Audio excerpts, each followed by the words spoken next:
Real quick, before we get into the show, I wanted to share a new service called Getita that Ken and I have been using that has made us over $10,000 in Amazon reimbursements. The service requires no monthly subscription, and Getita collects a small percentage of the money they recover for you. It takes less than 5 minutes to set up and works on all Amazon marketplaces. Go to Getita.com, Getida, and enter promo code FTM400. That's FTM for Firing the Man 400 to get your first $400 in reimbursements commission free. How much money does Amazon owe you? Welcome everyone to the Firing the Man podcast, a show for anyone who wants to be their own boss. If you sit in a cubicle every day and know you are capable of more, then join us. This show will help you build a business and grow your passive income streams in just a few short hours per day. And now your hosts, serial entrepreneurs David Schomer and Ken Wilson. Welcome, everyone, to the Firing the Man podcast, where we dive deep into the world of entrepreneurship, e-commerce, and everything in between. Today, we have a guest who's revolutionizing the way businesses harness AI to drive growth and efficiency. Brandon Davis is the founder of Interval AI, a company at the cutting edge of artificial intelligence solutions designed to help businesses make smarter, data-driven decisions. With a background in machine learning, automation, and analytics, Brandon and his team are helping companies unlock the power of AI to optimize their operations, boost profitability, and stay ahead in an ever-changing market. In this episode, we'll break down how AI is transforming e-commerce, what every business owner should know about integrating AI tools, and how Interval AI is helping brands scale like never before. Whether you're an AI skeptic or a tech enthusiast, this is a conversation packed with insights you will not want to miss. So sit back, grab your coffee, and let's get into it. Welcome to the show, Brandon. Hey, David. Thanks for having me. Very excited. Podcast host to podcast host. It's going to be fun. Absolutely. Yeah, this is going to be great. So to get things started, can you share with the audience a little bit about your path in the entrepreneurial world? Yeah. So as I was thinking about hopping on today's episode, I always like getting a little preparation done, thinking about where I can kind of steer the conversation because, you know, somebody can tell their life story for, hopefully, if you've lived a solid life for weeks and weeks and weeks upon end. So what I hope to share to all of you and the listeners out there today is just very simple insights on how they could take action and grow their business, even in a minuscule way, for the next 30 to 45 minutes here. So a little bit about my background. I am a very young entrepreneur. If you are watching today's episode on YouTube or Spotify or anywhere else that you get your episodes, you can probably tell I'm a lot younger than some of the guests that David has on quite frequently. So I am currently a senior actually in college. I've been working on Interval for the past 2 years now. But before we jumped into what we're doing at Interval, my entire background was entrepreneurship. I remember at a very, very young age, and once again, hindsight, a lot of times when I mention that, people go, "You still are young." And I go, "Absolutely." But at a younger age for myself here, my biggest way I connected with my father growing up, if we weren't watching baseball, we were watching ABC Shark Tank. Now, my dad was a super busy guy, but he instilled some pretty solid values into me and my siblings. And one of those values was always making sure you got time with your family members. So despite how busy he might have been or how crazy sports and school were for me back in the day, we always set aside time to hang out with each other. And one of those ways was watching ABC Shark Tank. So as we grew up, that was just my absolute favorite show. I had some family members who dabbled in entrepreneurship. I had some sort of an semblance of what it was, but I loved that show because you'd get on and you'd see these everyday citizens. You could pass them in the grocery store. You could see them in your local church congregation, what have you.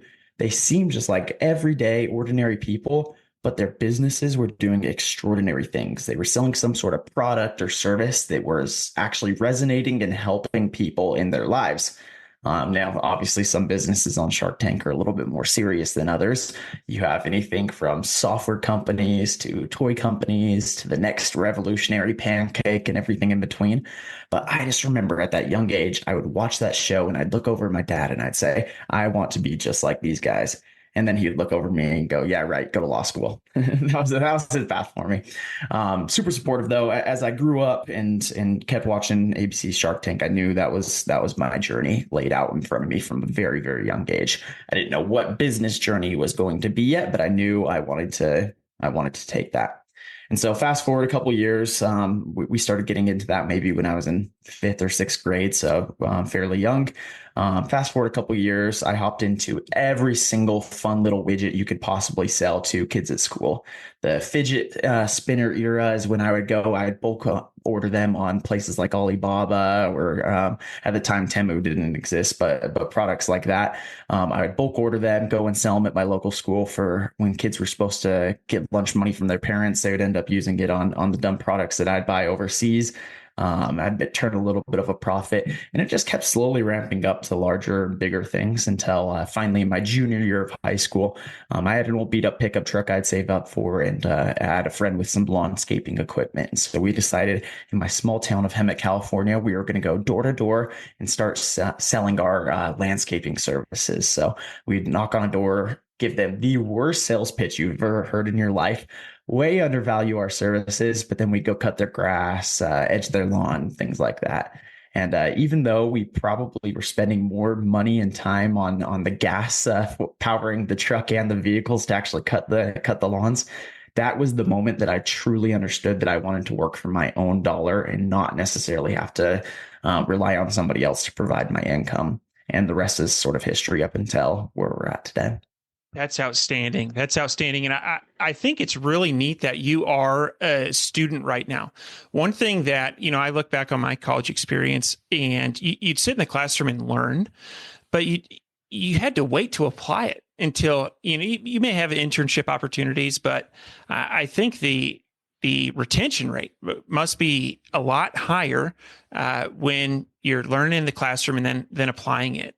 Can you speak to that a little bit? What's it been like running a business when you're a student? I can go on a rant on this, so you have to tell me here when you're tired of hearing it. But I am a firm believer that college as we typically know it is going to be different in the next 20 to 30 years. And with most industries, they don't grow that quick. And in 20 or 30 years, there isn't a whole lot of change. When you have these, for lack of a better term, bureaucracies, when you have these organizations that have been around for years and years and years, they are very, very slow changing. Same as in business terms. When you have a company that's a startup and they're moving very, very quickly, there's constant changes, there's constant churn, there's a million different things going on. But as they get bigger and more established, that's when you don't see change quite as often and it's a lot more slow moving. In my opinion, college is going to look different in the next 20 or 30 years, just with how, if you look at the trends, a lot less young adults my age are actually going to college. Because at the end of it, you see so many people, and I have friends in this exact boat right now that are struggling finding jobs. I was recently talking with my wife, her cousin's husband. We were at a family party, and so we were going, and he's graduating from the same university as myself. And I was asking him, "What's your plan?" We graduate here in April, so we're 4 weeks out from finishing up. And I asked him, what's your plan after graduation? And he had finally landed a job for Bank of America. And I was beyond excited for him. He finally landed this. And I asked him, how long did it take you? He's been applying to software engineering jobs for over a year and a half now. And he has racked up over 500 different applications that he put out into the world for trying to land a job. And albeit software engineering right now is a little bit more of a tough industry to get a job in, especially entry-level software engineering. But moral of the story is it is very difficult right now to put your college degree worth something. And I see that firsthand as I'm working on my business. It's very interesting. People always assume, oh, you're working on a startup. That's a lot riskier than going and taking that secure job. But in my eyes, if I have friends and people struggling to go out and actually find their quote unquote dream job post college, it makes me wonder what college is even providing at that point, where, going back to your point, David, you sit down in the classroom, you learn lessons that, yes, I've had amazing professors who have taught me a lot, but they're not always directly applicable to what you're going to go do in your actual life for career purposes. And so I think there's got to be some sort of shift, or in the semi-near future, as mentioned, there's going to be quite a shift of what college is actually providing for you. I definitely agree with that. I was actually just having a conversation with my wife. There's a college savings plan called the 529, and we've been making regular contributions for our kids. My oldest is 5, and so we've got some time, but I really do think that is going to change, and it's going to be interesting to see how that pans out. So final question on your education and your path. What are you doing following graduation? Yeah, great question. So this is one that at first, when people would ask me that and say, "Where are you going to work after college?" Oh my goodness, it drove me absolutely bonkers, because just like this podcast promotes, everyone expected me to go and quote unquote work for the man. And not too long ago, I realized no one was coming from a place of malice. That's the traditional path that most people take post college. It's all right. You go, you give your 4 years, you go and chase that degree. You work as hard as you can in school to get those good grades, and it literally is just a game. And you're playing, what professors can I take that are going to give me an easier opportunity to get an A? Who has the least amount of tests? Is attendance required in these classes? You're not playing the game of, hey, I'm coming to school to go and learn. You're playing the game of, how can I do this in the quickest, cheapest, and easiest way possible, which is another rant I could go on for hours and hours on why I think college needs to change. But on that point, like most people do after you graduate, everyone I know in my close family or friends, they say, all right, what's the plan after graduation? And these are people, once again, no malice coming towards them. They know I've been working on interval. They know interval is going very well, but they still expect you to go and chase kind of that quote unquote normal route. And when I tell them, oh, interval's the plan, we're sticking with it, it's going great, there's always that little glimmer in their eye where they go, I don't know what you're signing up for. And once again, it goes back to the principle that they feel like the traditional job is a safer route. And in my eyes, in today's world, with how fast things are changing in the world of AI, and how crazy the atmosphere of getting a job is right now, I look at them, and I don't say this necessarily every single time, depending on my relationship with whoever's asking, but I do tell them I truly believe what I'm doing is less risky than any of my friends or anybody I know at school right now who's going and getting another job. I know my path is secure for, let's say, absolutely interval fails. We lost every single one of our customers, and we weren't able to grow anymore for the next 3.5 years. I know that we're completely safe and we can figure something out. Whereas you go and work an entry level job, you can go work for 6 months. Company has some kind of downsizing, and you're gone immediately. So it really just depends on everyone's situation. But as for me, that's kind of the path. It's interesting that you're talking about risk. I am a very risk averse individual, and I went into accounting, a very risk averse profession. And I went to work at a CPA firm, traditionally very risk averse. All of these things lined up with minimizing risk. And during the pandemic, some of my mentors, some of the managers, people I looked up to, got furloughed or laid off. And I had an aha moment that, yes, it may seem like a risk averse profession, but it is not without risk. And that was something that probably was one of the things that led to Firing the Man podcast starting back in 2016 was thinking, oh, I'm safe. I'm an accountant. And I've got nothing to worry about. And so I think you've got a lot of really, really good thoughts there. And your comments on the people not having malice, I think that you're spot on there. It's an unfamiliar territory. Not many people go the route that you're going. However, I don't necessarily think that means that you are going a more risky route. And so you're certainly in an industry, and I'm really excited to talk to you about this, that's booming, with that being AI. And so let's talk about, from the inception, from the idea of interval AI to where you're at today? What are you doing with the company, and where do you hope to take it? Absolutely. Um, so it's kind of funny that you mentioned AI is kind of the boom right now, and it is. Every major company, anytime you watch a sporting event, what are the commercials that are being shown now? It's either pharmaceutical commercials or Google AI, Zoom AI. These massive companies are even adopting it fairly quickly, which is quite unique. As going back to my recent point of usually these kind of businesses move very slow, but they want to even jump on this train.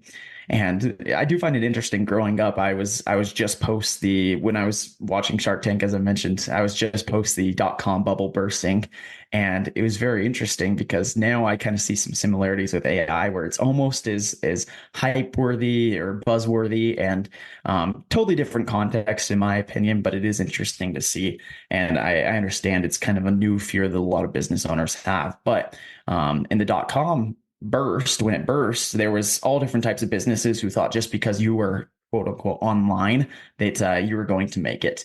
And that clearly was not the case. We had plenty of businesses who absolutely crushed it, succeeded, are still around today. But at the same time, you had plenty of businesses who, just because they were an online business, everyone thought that they were going to be the next $1 billion company. And looking around, since AI is the flashy words these days, I find it pretty common for you could have the most simple product on earth and throw AI at the end, and some people love it, some people hate it. That's not the true point behind it. With interval specifically, for anyone out there listening who isn't familiar with us, basically what we do is automate collections, first party collections for businesses. So our goal is, hey, if you have customers who are delinquent on their payments, be that their credit card expired, they forgot, they didn't have the funds at the time to pay, they're outright trying to ghost you, whatever preface that would be, we work with businesses to go and capture those funds back. And so when we were looking into getting Interval started, as I mentioned, we're about 2 years old now, and we saw this opportunity within the AI space to build something. But as you probably see on these commercials and things that pop up on LinkedIn and social media all the time, there's fairly simple businesses you can build that with AI these days. Coding platforms like Replit or Lovable or Bolt or any of these ones where you can get an early MVP out there very, very quickly. But that also means you could have a lot of competitors jump in very quickly. So our goal with Interval was to make something that, number one, businesses needed, like any business should focus on your customers. Number two, one that wasn't easily replicable even in this age of AI. And then number three, solving some sort of task that yes, can be done by a human to go out and figure out whatever it is, but it can be done either A, cheaper, B, more efficiently, or C, humans just don't like doing it. And in our case, we hit all three of those categories. For an example, if you in the e-commerce space, it's not quite as common. We work with some e-commerce brands, and I know that's the majority of podcast listeners here on this show. We work with some e-commerce brands who also work in wholesale. And your REIs, your Dick's Sporting Goods, things like that, or your local mom and pop surf shops, where they send out bulk orders of their product to these different companies, and those people have typically like net 30 or net 60-day terms to pay up for whatever bulk products they imported from your business. And sometimes even those mom and pop shops or these larger chains don't pay on time. So that's when people implement our software. But on the case of collections, it's very common where, number one, your employees don't want to do it because, let's face it, who wants to be the person haggling your customers to try and get them to pay? Number two, it costs a ton of money to go out and collect from these customers because, let's say on the low end, you're paying an employee $20 an hour. That's $20 you're paying somebody every hour to sit on the phone, dialing up a number, sending an email that has zero guarantee of return, nor zero guarantee that the customer is even going to reply. And then finally, once again, it's just something that is very time consuming overall. And so it could be improved on the efficiency side. So once we kind of hit those three metrics and we started selling it to different businesses, we recognized there was a huge need for it. At first, we were trying to be very industry focused. Okay, what industry struggles with accounts receivable the most? And when we first jumped in, that was our main focus. What industry we were focusing on? And as we got going a little bit farther along the journey, we recognized practically any business at some point in their life, if it's going to have a customer fashion. And so Now, to sum up what I'm trying to say here is, with Interval, we kind of work across the industry with various different companies, all in an effort once again just to collect their past due balances. Outstanding, outstanding. I love that, and it's very specific. I like how you've defined your niche, and in terms of being in collections. Where did the idea come from? Yeah, this is the jankiest way. Anyone who's listening who is working on their next project, I semi recommend this idea. It worked for us. I haven't met anyone who's tried it, so if somebody does, please email me and tell me if it worked or not. For us, we were going and battling through a couple different ideas that we were working with. There's this amazing program at my university called Sandbox, and as I mentioned a minute ago, I'm not the biggest believer in college, but I am the most absolute stan of Sandbox. Sandbox is basically this incubator amongst various universities across the US where you get college credit to work on a tech startup. So at the time, I went in completely by myself, didn't know my co-founder or anyone else who is now a part of the Interval team. And we got college credit where I didn't have to go to regular classes for an entire year and I could just work on my business. Our professors were local business owners, so they bring in professionals of all different kinds to come and basically just give us lectures on how to grow a startup. And that was our job. We were expected to work 50 to 60 hours a week on this startup, not focus on your typical math or science classes, and just grind it out. So in this program, as you can expect, it's a really interesting concept because you have these young college students like myself going and trying to solve pains for the world. And when you're starting a business, where's the first place you always look unless you had something kind of fall into your lap? You're always going to try and solve your own pains first. So we started with very, very simple ideas. I started working with my now co-founder. We went through 20 something odd ideas before we landed on where we're at today that actually obviously started working. But most of them were focused around the college student, right? We built a platform we called Lecturify at the time. Very simple concept. You'd get your phone when you went into your college lectures or any kind of meeting, you'd press start recording and it would transcribe your college lectures from what your professor was saying. So you could pay attention in class and then it would take notes for you. It'd create study guides, make little practice quizzes. Pretty fairly simple concept. We had a bunch of users on it, but early on we learned crap, college students aren't willing to pay anything. And so we made the pivot and then we jumped into a platform we called Venue. It was basically the Airbnb of wedding venues. And then we found out nobody wants to book a venue in the middle of a weekday and liquor licensing is very, very hard to get across these. So we jump into a new one. And long story short, like I said, we had 20 something odd ideas that we had practiced for some time until we eventually landed on Interval. We got our early customers very, very quickly, way easier than it had to. We had with other ideas that we were working on. We got paying users quicker than we ever had.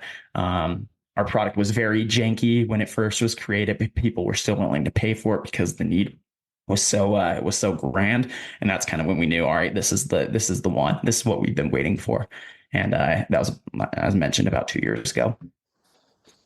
That's an outstanding story. And one of the things that I love about that story is you had a lot of things that you tried first. And instead of considering those failures, you pivoted. You took what you learned from that and applied it to the next one. And you said 20 ideas. I think that's outstanding.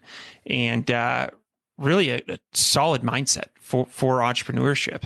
And so now, as we sit here and record this in March of 2025, AI is a hot topic. I mean, it's hard to talk to a business owner without AI coming up in some form or fashion. However, 2 years ago, I remember probably about 2 years ago, I heard Lex Friedman talk about it on a podcast. And I remember thinking like, and I love Lex Friedman, but I remember thinking like, oh, he's kind of a nerd like this. I don't know what artificial intelligence is. And so were you guys, you were early on the scene with AI. Is that accurate? Somewhat early. So if you look in, these large language models have been around since the 80s, 90s. Obviously, back then you didn't call it AI or artificial intelligence. It was large language models. At the end of the day, all it is just algorithms. It's math functions that are determining what is the next step on this prompt that I was given on how to determine the best outcome for the answer in some form or fashion. That's obviously summed down in a very, very simple way. But um, the concept of artificial intelligence has been around for 30, 40 years now. The real application where we know it today, maybe back around 2016, 2017 is when companies started understanding it a little bit more, applying it into their businesses. And then I would say realistically around 2020, kind of maybe a little bit after the pandemic, is where people started hearing about companies like OpenAI. And there's obviously other competitors that people recognize, but personally, I think the first time I had ever tried ChatGPT was back in late 2020 during the pandemic time, or 2021, or right when it was kind of released to the public, whatever timeframe that was. So relatively speaking, no, we weren't new into the AI space. These large language models, we weren't new, but on the grander scale, we were in terms like you were mentioning, where it was still a newer concept. It wasn't the buzzword, but obviously nowadays, as I mentioned earlier, everyone talks about AI in their business in some form or fashion. Heck, I know business owners that I've connected with that their business has relatively nothing to do with AI, but they throw a chatbot on their website just so they could say, "All right, we're company name AI now." Yeah, I have seen those and interacted with those business owners, and yeah, it's certainly a hot topic. Now, were you learning about AI in school, or was this kind of something you were interested on the side? So this is another dish I have to college. I'm very pro college in some ways, very anti college in other ways. If you haven't learned by now, um, college is not the best environment to learn software engineering or coding. There's a few classes that have been very helpful for my business partner and myself. A couple of machine learning classes specifically. But at the end of the day, if you want to get into this realm, college is not the place to go and learn it. Most of our hands-on application has taught us more than sitting in the classroom doing assignments or taking tests. Just because, once again, universities, they're super large. Their curriculum moves very, very slowly. We're learning some things right now as I'm graduating here pretty soon that was very, very applicable for 10 years ago. But in the digital world, everything moves a million times faster than college universities. And so the curriculum doesn't stay on top of it. So everything that we've learned inside of Interval, we always joke about this internally with our team, but maybe 5% of it has come from knowledge from actual school, and the rest has come from just hands-on trying to figure it out. Yeah, it almost seems like AI is in competition with how colleges function. My wife is a professor, and AI written papers is like super common, I'd assume. It's huge. Yeah. Yeah. And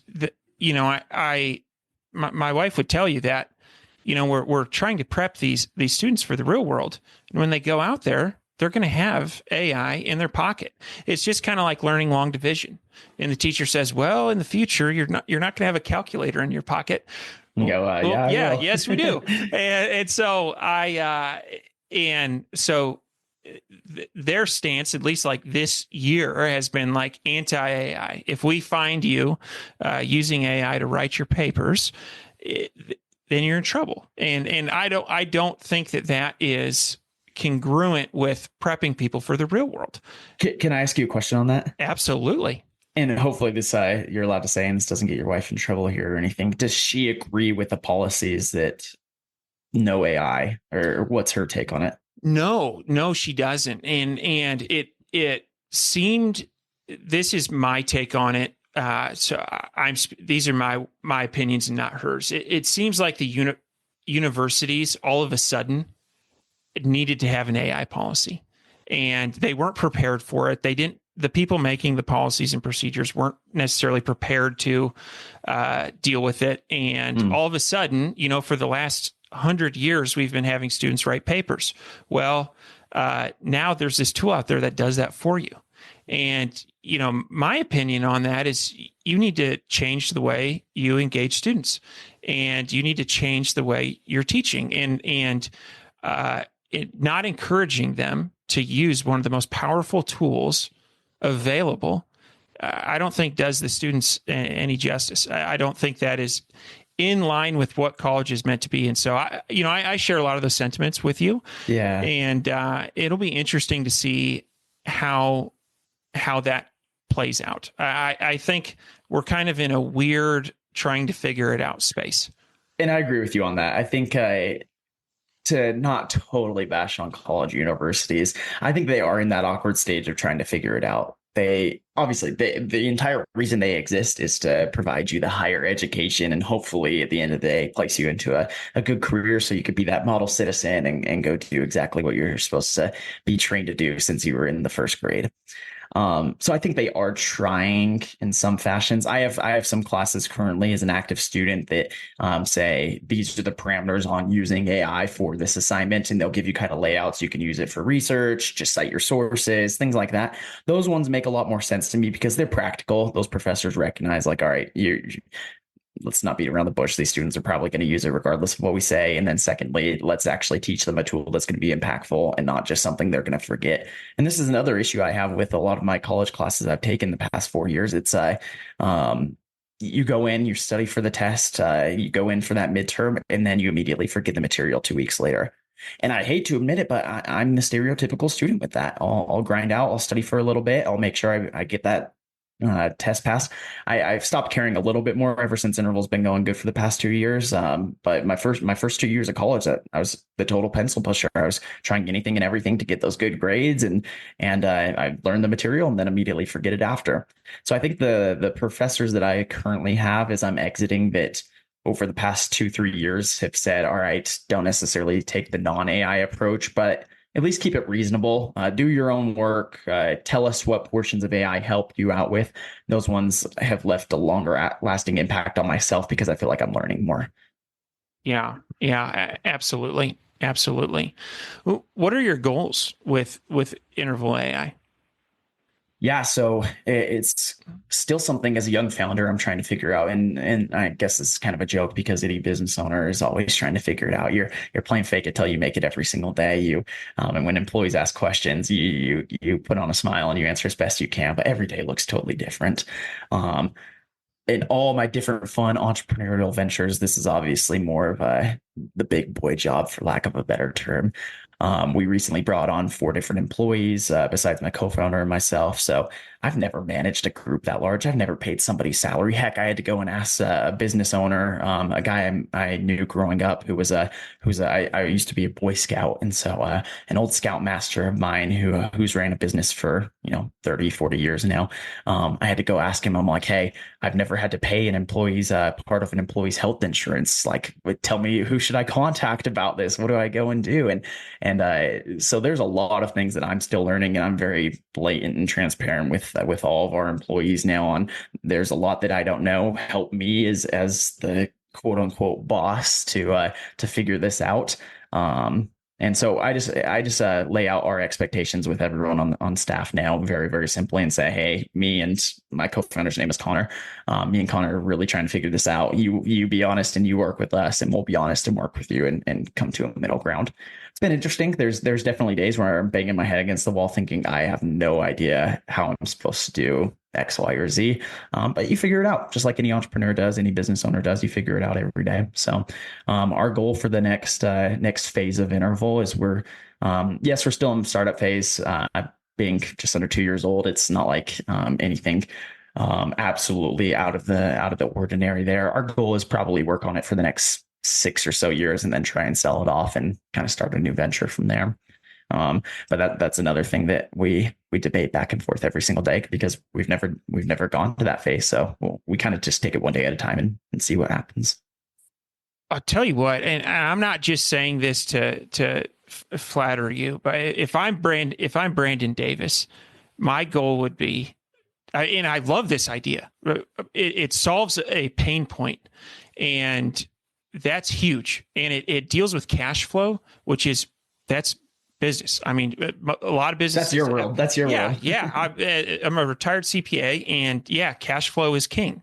And man, if I'm Brandon Davis, I'd build this thing for the next 5 or 6 years, and then I think you could exit this for mid 8 figures or 9 figures to Intuit or a huge company like that. And I really like this, and I want to follow your story because it's the origin story of probably started out of a dorm room or college apartment, and I love it. I love this idea, and It's outstanding. It's been fun learning about it and learning about your journey. And yeah, so glad to have you on the Firing the Man podcast. So Thanks, David. Yeah. before we wrap things up, we have the fire round. It's 4 questions we ask every single guest. Are you ready? Let's do it. I'm ready. All right. What is your favorite book? My favorite book to date. I'm a big David Goggins fan. I'm a big it's kind of your own mentality, your grit, nobody else is coming to save you, kind of guy. So I like his book, Never Finished, and Can't Hurt Me. He has both those. I also love Shoe Dog, the Phil Knight story of creating Nike. I think that's just like my go-to. That or Made in America by Sam Walton, founder of Walmart. Those are like my 2 business books, and then the David Goggins ones are like the get off your butt and go work. Yeah, those are all outstanding reads. What are your hobbies? Outside of actually working, which I know is the cliche answer probably everyone says when they come on the show, I love hanging out with my wife, just doing stupid things like watching TV with her, or I don't know, going to the gym with her. We're massive baseball fans, so I'm from Southern California, grew up a Dodger fan. So we actually just had opening day yesterday and today. They're playing the Chicago Cubs in Japan. So I was up yesterday and this morning at 4 a.m. to cheer on my Dodgers. So that's some of my hobbies there. That's outstanding. Now, the next question is one that we ask everybody, but I'm not sure if it's going to apply to you. What do you miss about working for the man? And you have not worked for, have you been employed by anybody? Yeah. Last time I had an official job was back in high school. I was a lifeguard. And it kind of goes back to my story. I said of when I first started my first ever registered LLC in the state of California, that Davis Hoover landscaping business where we went door to door. I was a lifeguard at the time. And so that was like whenever I wasn't getting shifts as a lifeguard, that's when my friend and I would go knock on people's doors and cut their grass. And I just remember from day one of when somebody paid us in cash for our services doing the landscaping. Once again, we still undervalued our services, but I looked at it and I don't remember if it was like $50 or $100 or whatever it is. It's like, holy crap, this is how much I would have had to work for like 7 hours doing my lifeguard job or whatever the price was. It was probably even more time than that. But that was my aha moment of saying, wait, I don't have to wait every 2 weeks for an employer to pay me out. I can get this all set up and do this in kind of my way and fashion. I like it. And final question. What do you think sets apart successful entrepreneurs from those who give up, fail, or never get started? Man, that's a tough one to ask a young entrepreneur here. I could speak just once again on my experience and other business owners that I've seen. I think it really just comes down to if they're actually willing to put in the time to make it succeed. And I say that purely because my co-founder and myself, we went through the struggles of trying 1,000 different dumb ideas. And there was other people in that program with us that they also had horrible ideas. And I saw some of them fall off a little bit early and not continue until they found the one that was actually working. But then I saw a couple others like ourselves who kept working, kept grinding it out until they found the one that stuck. And heck, there's even some that have gone on. They worked on the one for the past year and a half or 2 years now, and they've made another pivot. But I know for a fact, whatever they end up staying, and whenever they find that one business that they're actually interested in, I know they're going to succeed because I've seen them work hard enough on the crappier businesses to know that they are the type of person who are going to figure it out and make it work. And then on the contrary, I saw the people who, faced rejection 2-3 times and said, all right, this isn't for me and I'm done. And to each their own. I mean, this entrepreneurial world is a crappy one in many different ways. So it's not made for everyone, but that would be my answer to that. Absolutely. Well, if people are interested in getting in touch with you, what is the best way? Yeah. So as David mentioned at the beginning, I run my own podcast. It's for kind of young founders getting started on their journey. It's a way I kind of document a little bit of my journey in interval, and I host other fun entrepreneurs who are typically a little bit younger, who are trying to figure it out themselves and just share our strategies. It's called Get Over Yourself. So if anyone wants to check that out, and then you could also email me at locgetoveryourself@gmail.com. And find me on social media, LinkedIn. Brandon Davis is my name. I'm usually pretty responsive. If there's anything I could do to help out, I'd be more than happy to. Outstanding. And to our listeners, definitely check out the podcast. It's outstanding. If you are a business owner and have accounts receivable issues. Go check out interval-ai.com. I'll post that in the show notes. Brandon, this has been an outstanding interview. Best of luck on your entrepreneurial journey, and looking forward to staying in touch. Thanks, David, for having me. It was a pleasure. Before you go, we wanted to share a new service that Ken and I have been using called Getita that has made us over $10,000 in Amazon reimbursements. The service requires no monthly subscription, and Getita collects a small percentage of the money they recover for you. It takes less than 5 minutes to set up and works on all Amazon marketplaces. Go to Getita.com, Getida.com, and enter promo code FTM400. That's FTM for Firing the Man 400 to get your first $400 in reimbursements commission free. How much money does Amazon owe you?